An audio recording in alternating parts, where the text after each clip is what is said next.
Je me constitue une collection de conglomérats pour une exposition.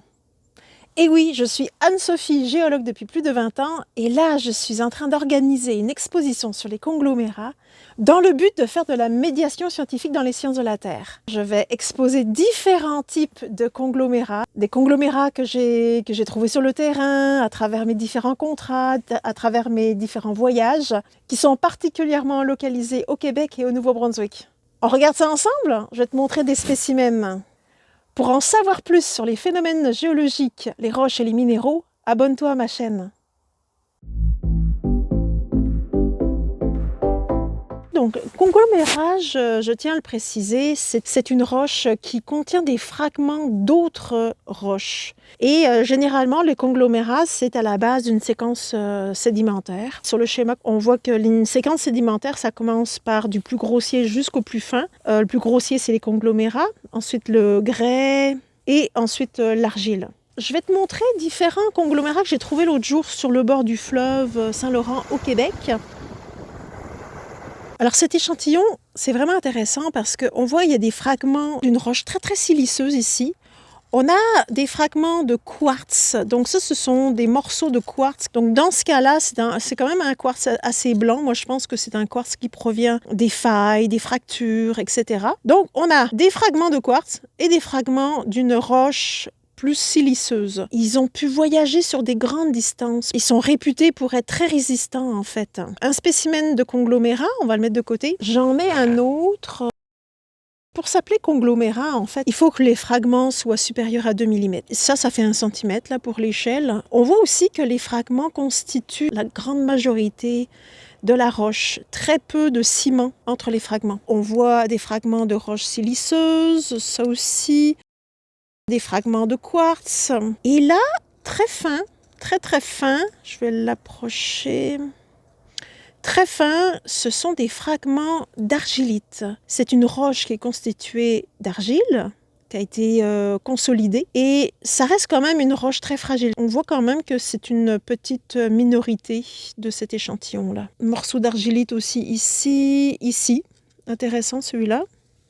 Donc voilà pour celui-là. En voici un autre. Alors, on voit ici que, autant les précédents, les fragments étaient à peu près de la même dimension, mais là, on a un conglomérat dont les fragments sont de taille très variable. Donc, on a plutôt des morceaux d'à peu près 5-6 mm, et celui-là, il fait 2 cm. Et là, on voit un petit fragment, c'est vraiment intéressant. Je ne sais pas si je peux mettre un agrandi, mais c'est un fragment de grès, avec des morceaux quand même assez grossiers. Et donc, il y a des conglomérats qui peuvent avoir comme fragment des roches sédimentaires, évidemment, et même d'autres conglomérats, pourquoi pas. Mais dans ce cas-là, ici, c'est du grès. Le ciment, c'est un grès fin.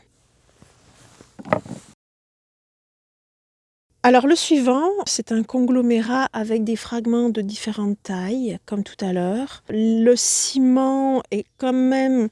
On voit ici quand même l'hétérogénéité des fragments. On en trouve de l'ordre du centimètre.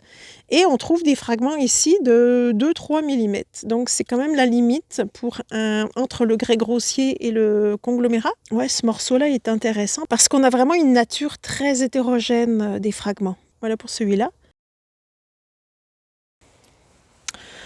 Ouais, celui-là est intéressant parce qu'il y a des trous ici.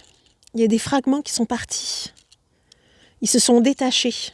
Il est vraiment beau celui-là. Il y a des morceaux qui sont de teintes variées. On voit du beige, des roches siliceuses aussi, du blanc comme le quartz. Et on voit que la matrice, c'est un grès fin en fait, assez foncé. Il doit être riche en argile aussi. Donc lui est intéressant par la variété des couleurs. Et puis, pour finir, je vais te montrer un conglomérat qui est à la limite du grès grossier et du conglomérat. Donc voilà, lui, les grains sont vraiment beaucoup plus fins. Celui-là, il fait 4 mm à peine. Et les autres, ce sont des petits fragments de à peu près 2 mm. Donc c'est vraiment à la limite du grès grossier et du conglomérat. On voit aussi que le ciment, c'est un ciment de grès comme les autres précédents. Pour en savoir plus sur la géologie, les minéraux et les roches, eh bien abonne-toi à ma chaîne.